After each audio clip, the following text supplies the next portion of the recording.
This conference will now be recorded.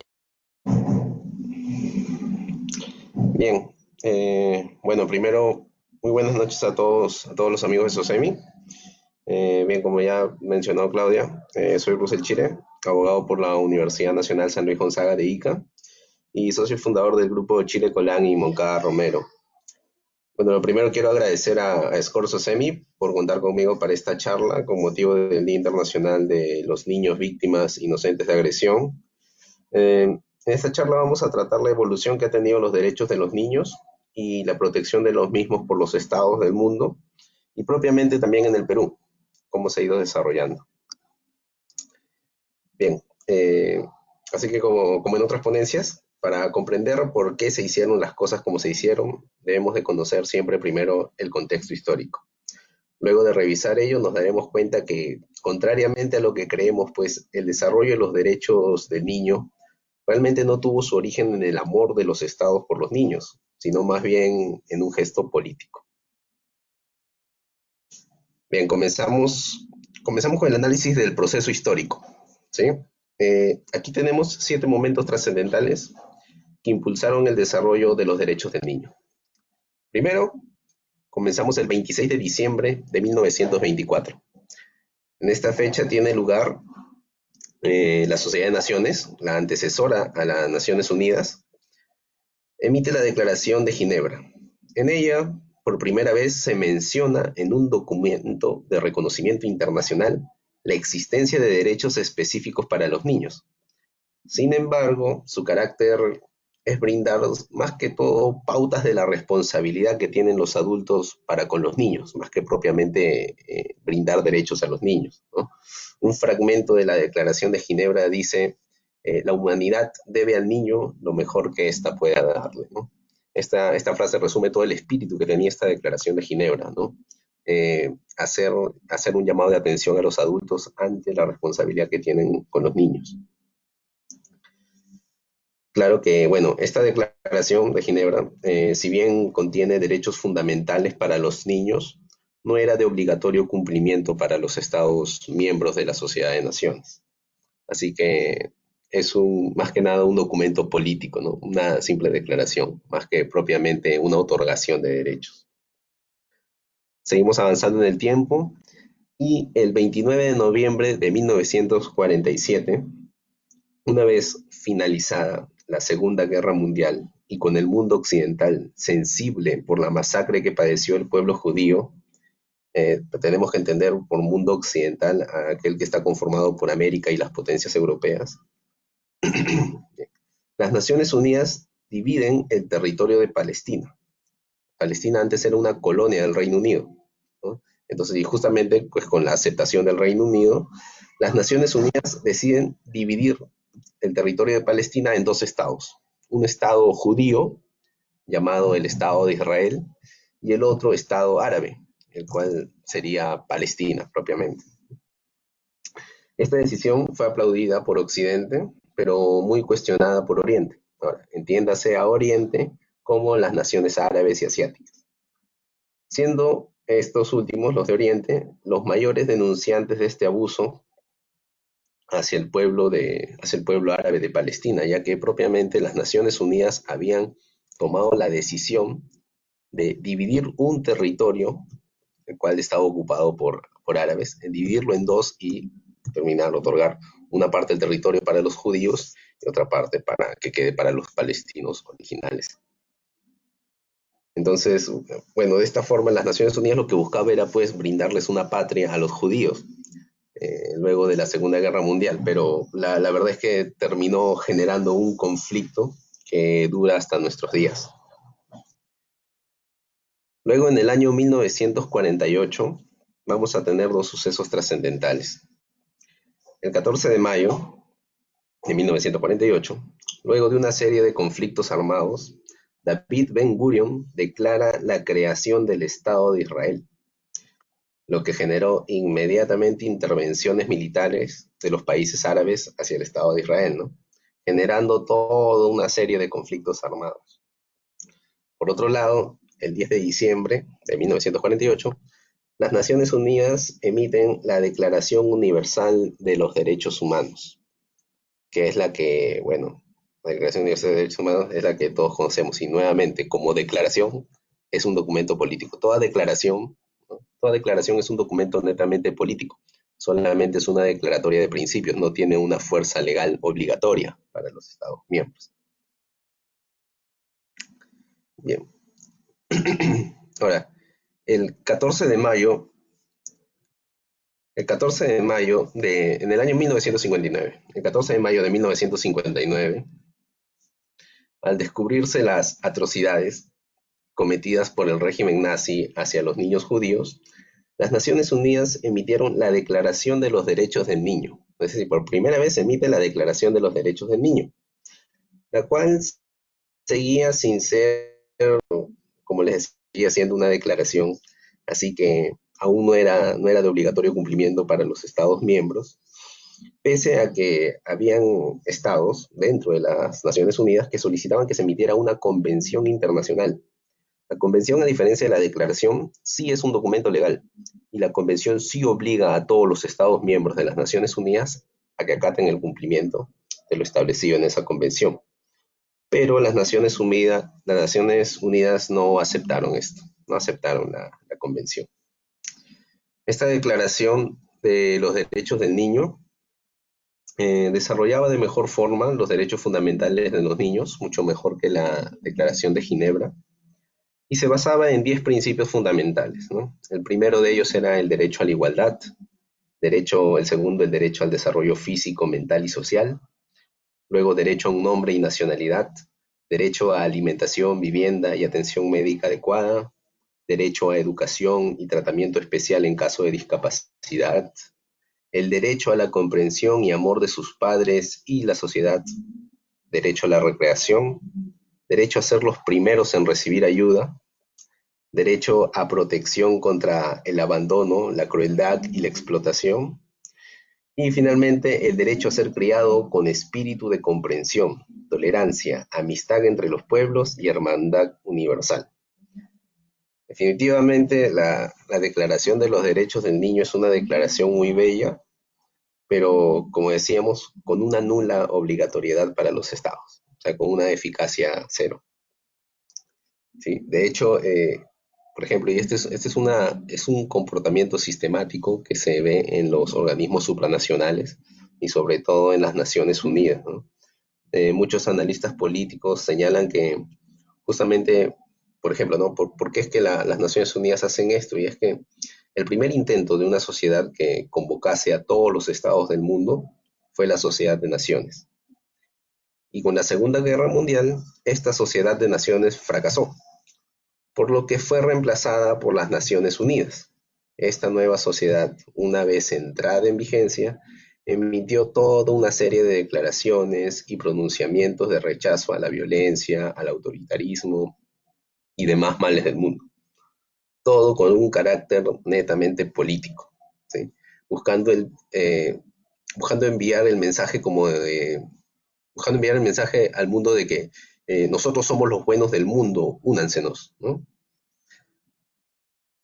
Entonces, lo que buscaban era, pues, con estos principios, con estas declaraciones netamente políticas, lo que buscaban era convocar la mayor cantidad de miembros, no realmente implementar una regulación o una solución para los males del mundo. Solo daban pronunciamientos políticos, más no emitían reglas, precisamente porque no querían incomodar, pues, a los países miembros. Bien, continuamos. Seguimos avanzando en el tiempo y ahora recordemos el conflicto entre Israel y Palestina, ¿sí? Eh, que surgió en el año 1947, ¿sí? Ahora estamos en el año 1982, ¿sí? Bien, si bien hubieron enfrentamientos armados, ¿ya? Estos cesaron un tiempo las hostilidades, pero ¿qué fue lo que ocurrió? Lo que ocurre en 1982 es que se produjo un intento de asesinato del embajador de Israel en el Reino Unido, a manos de un grupo pro-palestino, a manos de un grupo árabe.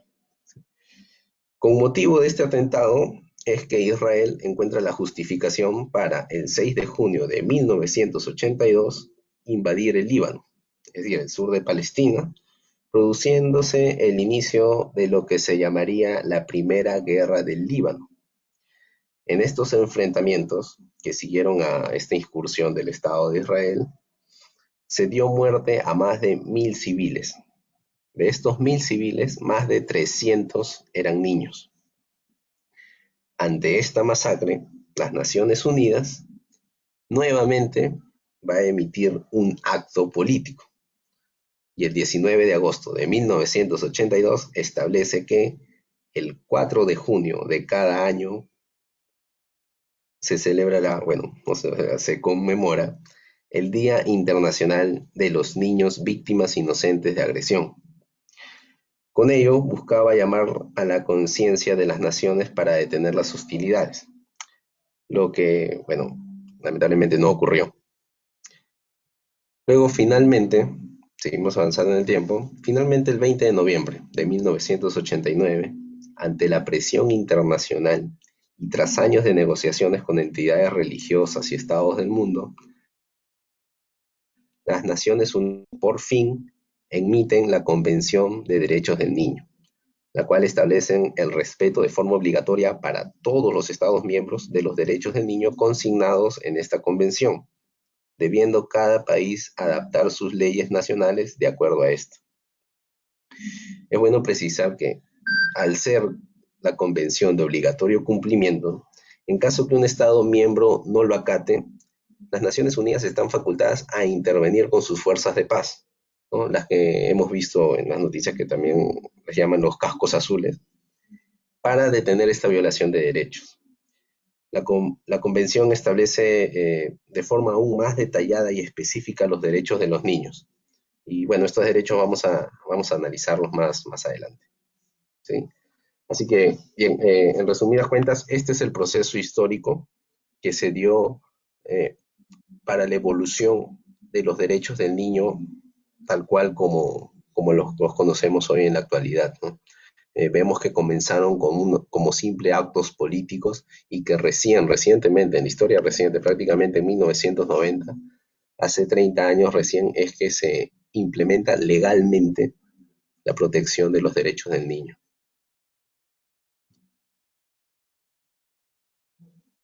Algunas conclusiones a las que podemos arribar sobre este proceso histórico serían las siguientes, ¿no? Primero, que las Naciones Unidas, más que proteger a los niños del mundo, realmente buscaban denunciar públicamente las atrocidades cometidas por Israel y con ello ser más simpáticos, ¿no?, ante los estados del mundo, ya que de lo contrario hace mucho se habría suscrito la Convención de los Derechos del Niño. De hecho, es más, una delegación de Polonia presentó a las Naciones Unidas el borrador de la Convención de los Derechos del Niño en 1978. Y ojo, esta convención es recién aprobada en 1989. Y la verdad es que modificaciones con el borrador no hubieron muchas. Esto, a modo de curiosidad, es lo que, bueno, como les decía, los analistas políticos indican, bueno, que es lo que suele ocurrir en la diplomacia, ¿no? En vez de declarar, por ejemplo, estar en contra de alguien, lo que hacen los diplomáticos es declarar estar a favor del contrario de esa persona. Por ejemplo, ¿no? En lugar de decir detesto las gaseosas, podría decir, un diplomático diría, ¿no? La única bebida saludable es el agua. En ambas se ataca justamente a las gaseosas, pero en una se hace de forma indirecta. Como segunda conclusión, podemos decir que, aunque parezca contradictorio, pero precisamente son los conflictos armados y las guerras lo que hay a los derechos del niño den este paso del terreno político a lo legal. Son justamente estos conflictos armados y las atrocidades ocurridas, lamentablemente, porque lamentablemente se tuvo que esperar a eso. Son estas atrocidades las que aceleraron la evolución de los derechos del niño. Bien, ahora procedemos a revisar los derechos propiamente del niño. Vamos a revisar los derechos que están establecidos en la Convención. Por la amplitud, bueno, son una serie de derechos, son 34 derechos que establecen, pero muchos de estos acá pueden ser agrupados, ¿no? Y eso es lo que he hecho. Los he agrupado en distintas secciones para hacer la ponencia algo más corta. Así que comenzamos. El primero de los derechos es el derecho a los servicios de salud. Los niños tienen derecho al nivel más alto de salud: agua potable, buena higiene, buena alimentación, atención médica, un medio ambiente sano y un entorno mental saludable. Dentro de este derecho se contiene el derecho a la vida, la integridad física y psicológica, y bueno, asumo que mencionarlo sería pues reiterar lo establecido en la Convención de los Derechos Humanos. Propiamente no da ese detalle la Convención de los Derechos del Niño, ¿sí?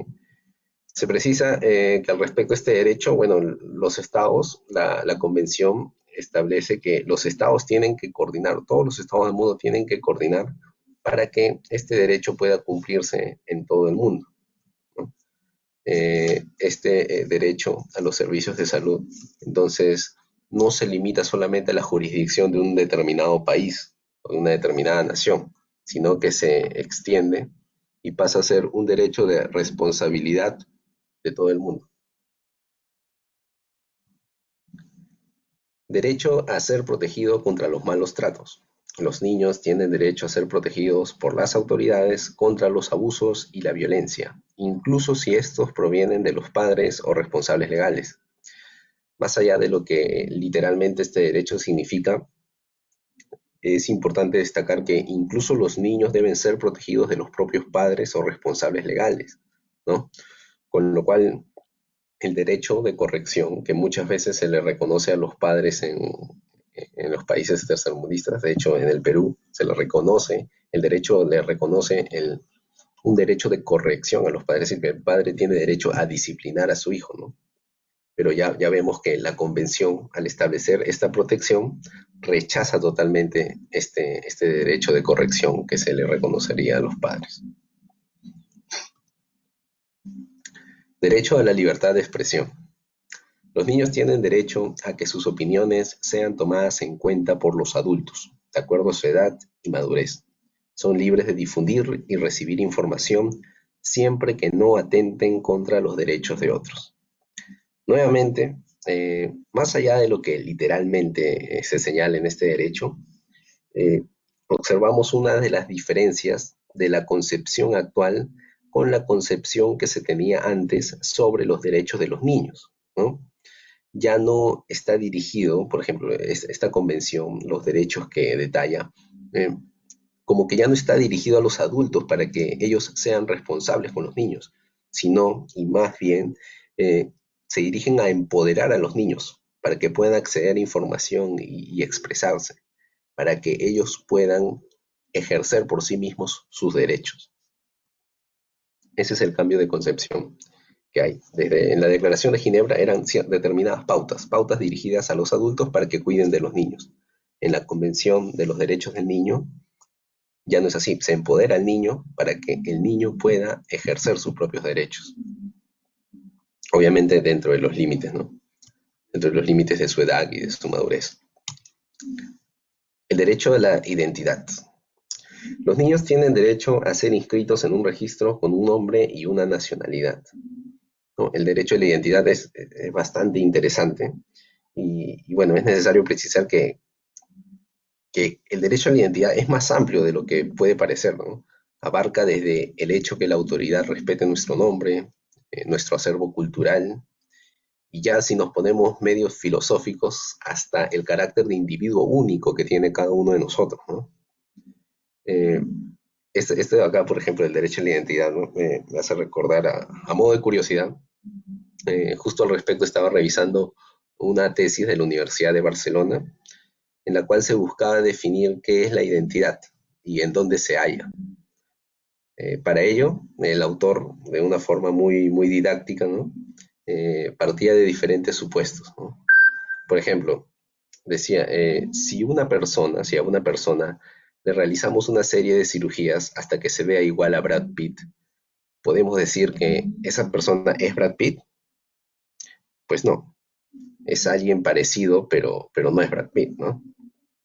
Ahora, si a esa persona, adicionalmente a las cirugías, le introducimos en su memoria, con una suerte de aparato tecnológico, todos los recuerdos y vivencias de Brad Pitt, ¿esa persona ahora es Brad Pitt? Y pues no exactamente, porque el ADN de sus células aún es distinto. Ahora, si a esa misma persona logramos alterar el ADN de cada una de sus células, logrando que sean idénticas a las de Brad Pitt, podemos decir ahora sí, esa persona es Brad Pitt. Y pues no exactamente, porque ya que supongamos que ambos al estar frente a un determinado fenómeno, cada uno tendría un punto de vista distinto, y eso alteraría su experiencia de un mismo hecho, por lo tanto su carácter y finalmente su identidad. Es bastante gracioso y un poco tenebroso la conclusión a la que llega esta tesis, porque bueno, el estudio concluye que la única forma de lograr que esta persona llegue a ser Brad Pitt es eliminando al Brad Pitt original, ¿no? Bien, eso como curiosidad pues, al respecto del derecho a la identidad.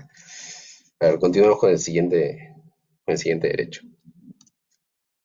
El derecho a la no discriminación.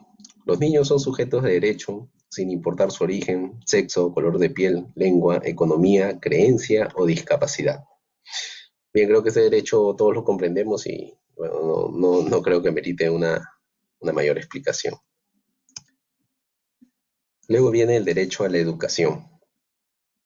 Los niños tienen derecho a una educación encaminada a desarrollar su personalidad, aptitudes y capacidades mentales y físicas. Concretamente, esta Convención de los Derechos del Niño establece que la educación primaria debe ser gratuita para todos los niños en los países miembros de las Naciones Unidas. En el caso de la educación secundaria y universitaria, los estados deben otorgar facilidades para que todos los niños puedan acceder a ella, ¿no? Aquí hay una diferencia. La educación primaria sí es gratuita y está asegurada por todos los estados, pero en el caso de la educación secundaria y universitaria no está garantizada. Los estados deben de dar las facilidades. Forma parte también del derecho a la educación que el menor esté informado, obviamente dentro de lo posible, dentro de sus posibilidades de comprensión, esté informado sobre las opciones educativas y profesionales que le ofrece su propio país, ¿no? Y que él pueda elegir dentro de este conocimiento, que pueda elegir la más viable para él, ¿no? La más conveniente.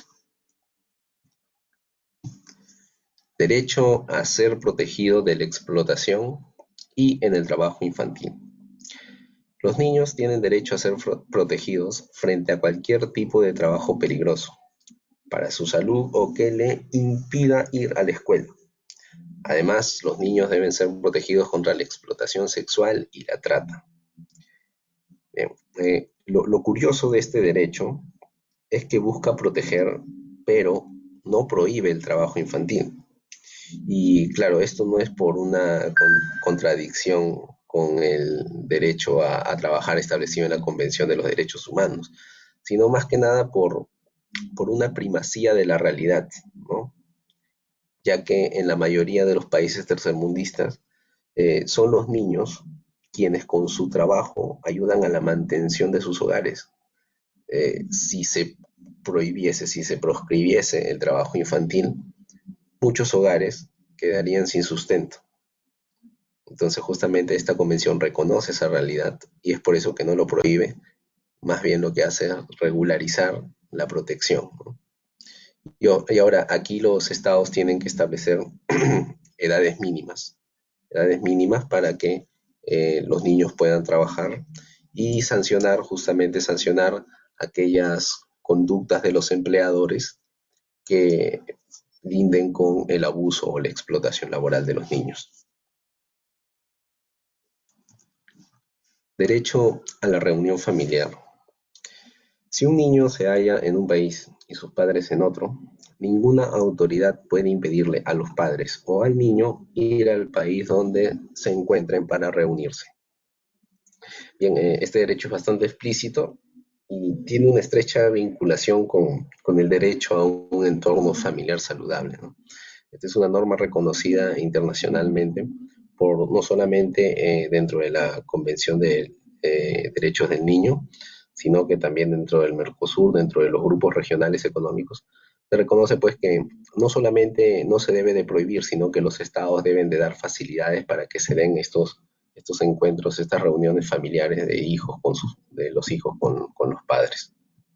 Justamente en este contexto del COVID-19, justamente a eso era lo que denominaban los vuelos humanitarios, eh, justamente apelando a este derecho a la reunión familiar de los niños para que puedan retornar a sus hogares.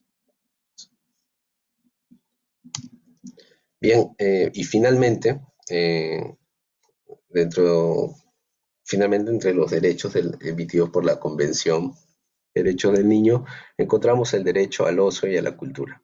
¿Sí?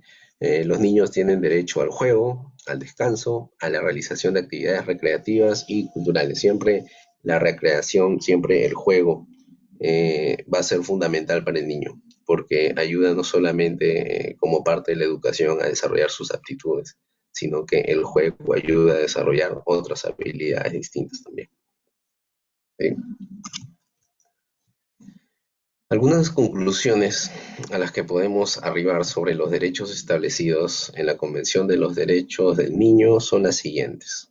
Primero, bueno, estos derechos buscan empoderar más que proteger. Se nota un claro cambio en la concepción de los derechos del niño. Ya no es un documento, como mencionamos, dirigido a los adultos como un llamado de atención o un recordatorio de la responsabilidad que tienen con los niños. Es decir, los niños pasan a ser, antes eran objeto de derecho, ¿no? Y ahora son sujetos de derecho, ¿no? Ese es el cambio de concepción que se da entre los derechos. Y la segunda conclusión sería pues que la convención está dirigida a los Estados miembros, ¿no? Esta convención está dirigida también en un lenguaje imperativo, en un lenguaje de ordenar a los Estados miembros a que se regularicen, a que adapten sus leyes, a que adapten sus instituciones de acuerdo a los lineamientos de esta convención y que de esta forma se encarguen, tomen un papel importante la, dentro de garantizar estos derechos, de que estos derechos se cumplan, ¿no? De hecho, la convención le dedica todo un capítulo a las instituciones que se deben desarrollar y cómo deben de desarrollarse en los Estados miembros. Bien, ahora revisaremos los derechos del niño en la legislación peruana. Cómo es que se ha adaptado en el Perú los derechos establecidos en la convención. Bien, en el Perú, el cuerpo normativo más importante sobre los derechos del niño es el Código del Niño y el Adolescente, el cual entró en vigencia el 7 de agosto de 2000. En este código se establecen los derechos fundamentales de los niños y se desarrolla con gran detalle sus derechos patrimoniales, sobre todo eso es lo que más se resalta, ¿no?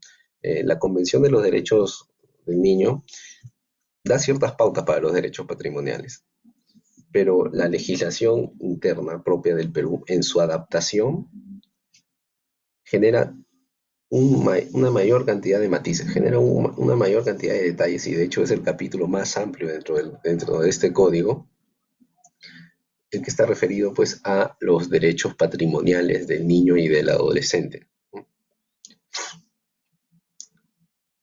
Ahora,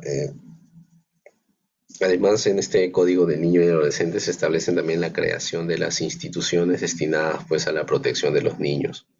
Las instituciones no solamente destinadas a la protección del niño, sino también pues, a la de las personas con discapacidad. De este código de normas podemos agrupar todas las normas en 4 secciones, ¿no? Las cuales, digamos, las que tienen más relevancia serían las siguientes. Primero, por ejemplo, la definición de niño que se hace en este código, ¿no? Este código establece que para el derecho peruano se considera niño a todo ser humano desde su concepción hasta cumplir los 12 años de edad, y se considera adolescente desde los 12 años hasta cumplir los 18 años de edad, ¿no? Siendo la concepción pues la fecundación del óvulo por el espermatozoide. Eso ya nos permite adelantar una opinión legal al respecto del aborto, ¿no? Pero bueno, ese es tema para otra ponencia.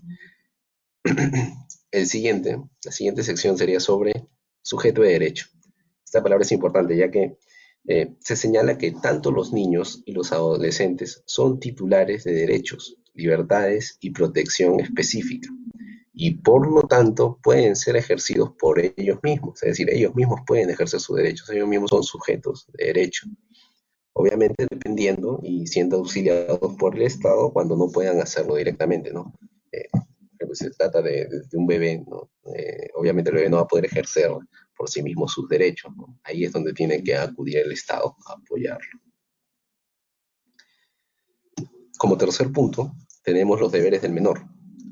El código, así como establece pues, los derechos para los niños, también designa deberes para los niños y adolescentes. Entre estos deberes podemos encontrar el respetar y obedecer a sus padres o responsables de su cuidado, siempre que sus órdenes no lesionen sus derechos o contravengan la ley. Estudiar satisfactoriamente, cuidar de sus ascendientes en su enfermedad y ancianidad, es decir, cuidar de sus familiares mayores, colaborar en el hogar de acuerdo a su edad, respetar la propiedad pública y privada, conservar el medio ambiente, cuidar su salud personal, no consumir sustancias psicotrópicas, respetar las ideas y los derechos de los demás y las creencias religiosas distintas a las suyas. Finalmente, es deber de los niños y de los adolescentes respetar a la patria, sus leyes, símbolos y héroes. Finalmente tenemos el interés superior del menor y del adolescente. Este principio establece que en toda medida del Estado, a través de los poderes ejecutivos, legislativo, judicial, ministerio público, gobiernos regionales, gobiernos locales y sus demás instituciones, así como en la acción de la sociedad civil, sea cual sea el, la actividad o la designación que emane, siempre que ésta involucre a un niño o a un adolescente, siempre el bienestar de estos será puesto como prioridad, por encima de cualquier otro interés. Eso es a lo que refiere el interés superior del menor. Siempre el niño, en todo caso, en cualquier tipo de circunstancia, siempre va a ser prioridad su bienestar.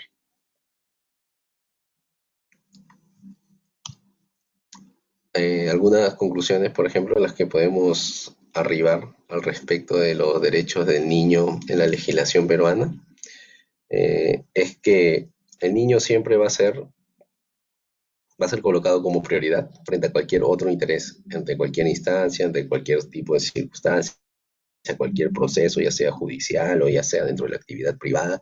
Siempre lo primero que se tiene que resolver es el bienestar de los niños. Y como segunda conclusión, pues la adaptación de las leyes peruanas a la Convención del Derecho del Niño llegó un poco tardada, ¿no? Desde 1989, que se emitió la Convención de los Derechos del Niño, recién en el 2000 se emite el Código del Niño y del Adolescente, ¿no? Es increíble pensar pues que todos los que hoy tienen más de 20 años vivieron parte de su vida sin una legislación nacional que los protegiera, cuando eran bebés, cuando eran unos niños. Aunque es claro, es bastante, esto es exagerar, ¿no? Porque ya estaba en la Constitución y en la Constitución cuenta como un precedente normativo donde ya se protegía pues los derechos del niño. Bien, esta exposición ha sido, he tratado de hacerla bastante resumida por la hora. Eh, quiero, quiero con esto ya culminar la exposición y agradecer nuevamente a Escorzo Semi por la confianza y espero que lo hablado hoy nos sirva para tomar mayor participación en la protección de los más vulnerables, ¿no? Independientemente del tema que se trate, nunca nos contentemos solo con opinar y dar actos políticos. Si en verdad nos importa, haremos que las cosas sucedan. Muchas gracias.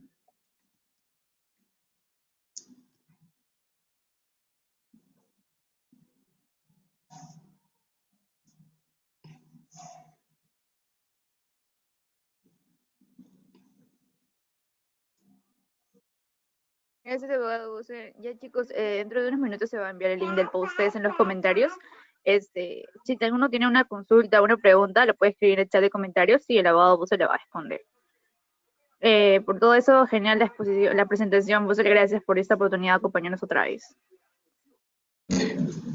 Sí, gracias a ustedes más bien por la confianza. Y sí, cualquier consulta o algo, le escriben al chat y vamos tratando de atenderlo.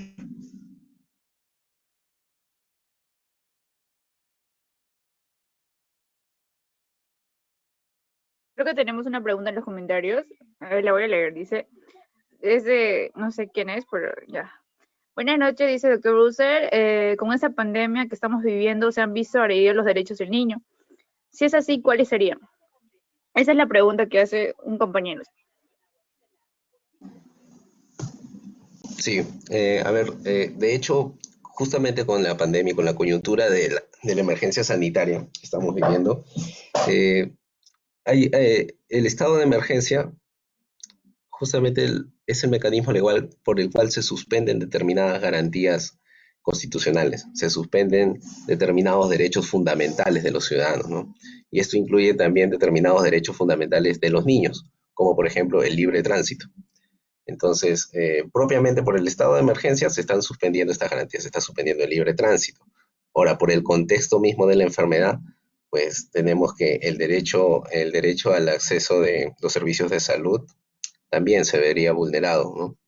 Y ahora, pero aún más importante es que estos derechos no es que se estén vulnerando recién ahora, no es que se estén vulnerando recién ahora por el contexto de la crisis del coronavirus. De hecho, viene desde hace muchos años que hay niños que tienen que trabajar en las calles, hay niños sin hogar, hay, por ejemplo, un caso, y a mí me pareció bastante paradigmático, fue el tema de una actriz, no recuerdo el nombre, Jennifer Aniston, ajá, hizo un documental en Ayacucho donde descubrió que dentro de una fábrica de ladrillos, ¿ya? Estaban trabajando niños. Todos los que trabajaban en esa fábrica de ladrillos eran niños. Toda la mano de obra estaba constituida por niños. ¿Y dónde vivían los niños? Los niños vivían en casas que les habían construido dentro de ese terreno cercado. Entonces, eso de ahí es esclavitud en pleno siglo XXI. Así que sí, hay derechos que se están vulnerando justamente con el tema de la pandemia, con el COVID-19, más que nada referidos al tema de la salud. Hay derechos que vienen desde mucho más atrás que se vienen vulnerando, por ejemplo, el acceso a la educación, el acceso a la recreación, la protección ante la explotación o el trabajo infantil, ¿no? Y como les digo, el estado de emergencia de por sí también crea un marco en el cual determinados, y eso sí, legalmente, se pueden suspender ciertas garantías y ciertos derechos como el del libre tránsito, ¿sí? Espero haber contestado la pregunta.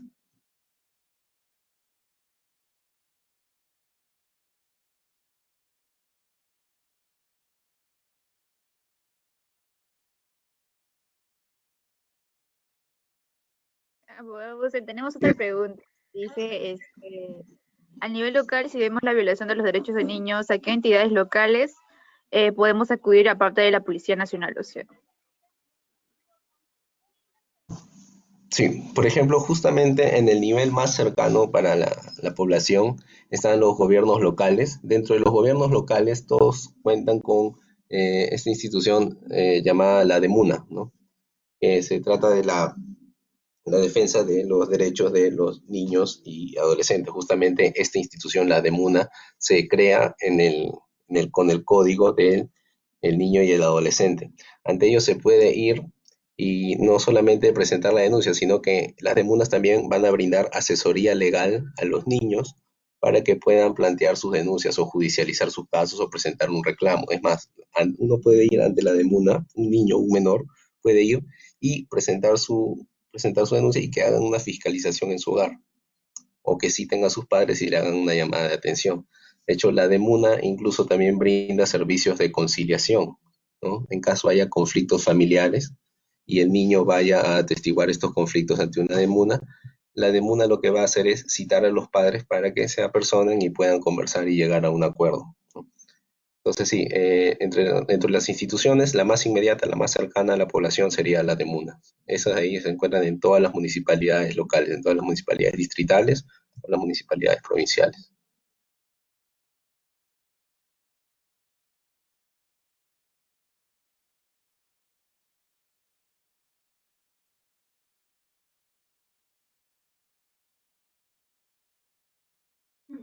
Tenemos dos preguntas más. A ver, buenas noches, abogado. Excelente ponencia. Una pregunta. ¿Cree usted que la educación a distancia y el aumento de los colegios privados está vulnerando los derechos del niño? ¿En qué se podría hacer en estos casos?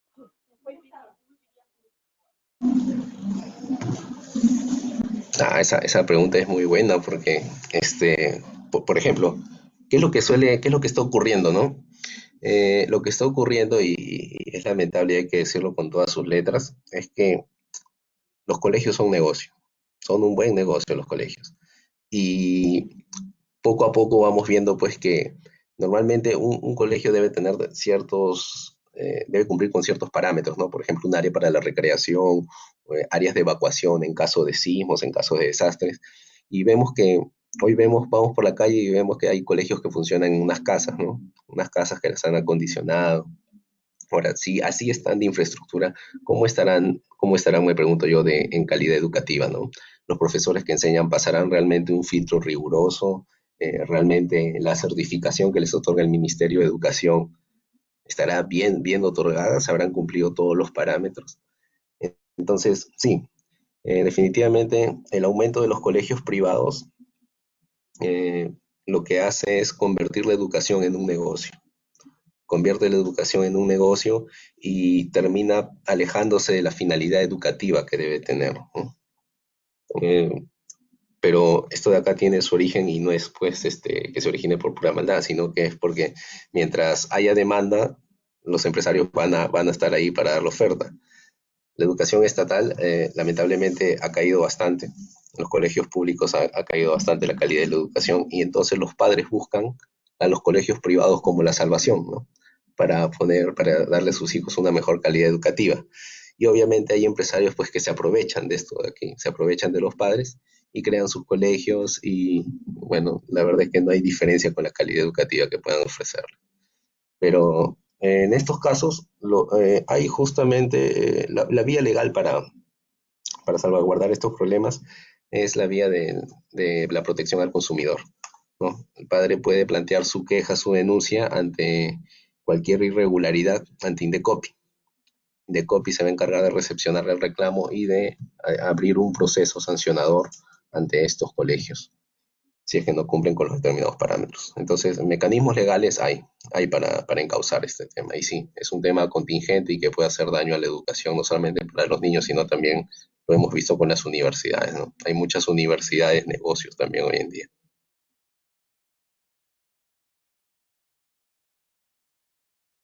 Listo, o sea, tenemos dos preguntas más. Dice, buenas noches, ¿podría repetir desde cuándo se considera a un ser humano como niño? Gracias. De Piero.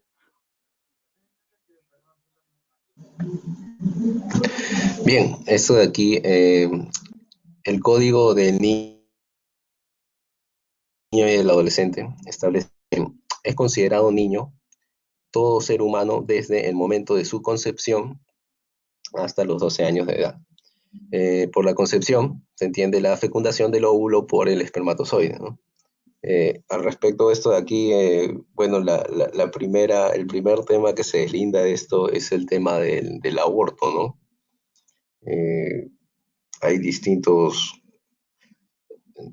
métodos abortivos y muchos de ellos a veces justamente hay dos, ¿no? O es abortivo o no es abortivo, dependiendo justamente de esta definición. Porque en otras legislaciones, por ejemplo, cuándo es que se considera ya una vida humana, se considera a partir, por ejemplo, de la anidación del cigoto en la pared del útero, o cuando se hace el desarrollo es viable, ¿no? El desarrollo de esta anidación es viable. Entonces, van a haber diferentes concepciones y es por eso que el derecho no se llega a poner de acuerdo al respecto del tema del aborto.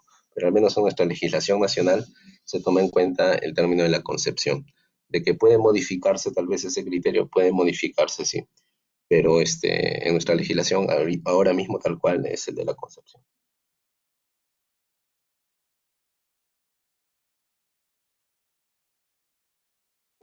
Tenemos una pregunta más, creo.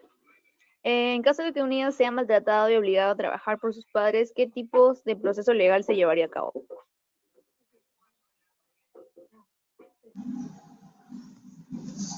Sí, en este caso, por ejemplo, si es que nosotros somos testigos de que un niño está siendo explotado laboralmente por sus padres, nosotros podemos recurrir ya sea a la policía o propiamente al Ministerio Público, a la Fiscalía, a hacer la denuncia.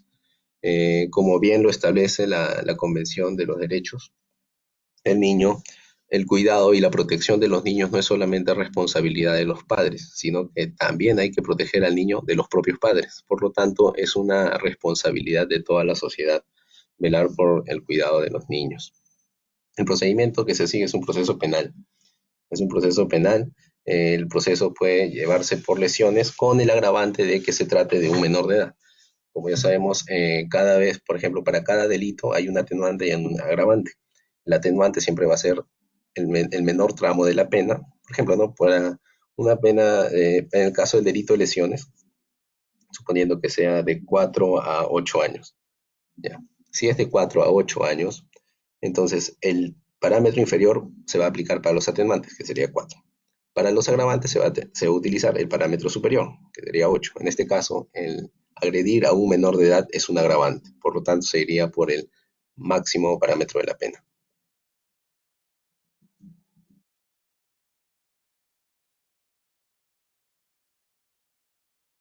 Gracias, José. Eso creo que serían ya todas las preguntas. Nuevamente, Víctor, darte gracias por acompañarnos en esta ponencia y esperamos trabajar juntos nuevamente en otra oportunidad. El Comité Permanente agradecido por su participación, por ayudarnos a explicar sobre este tema. Y eso sería todo. Gracias, José. Y chicos, no se olviden llenar el post que va a ser enviado el enlace por los comentarios. Buenas noches.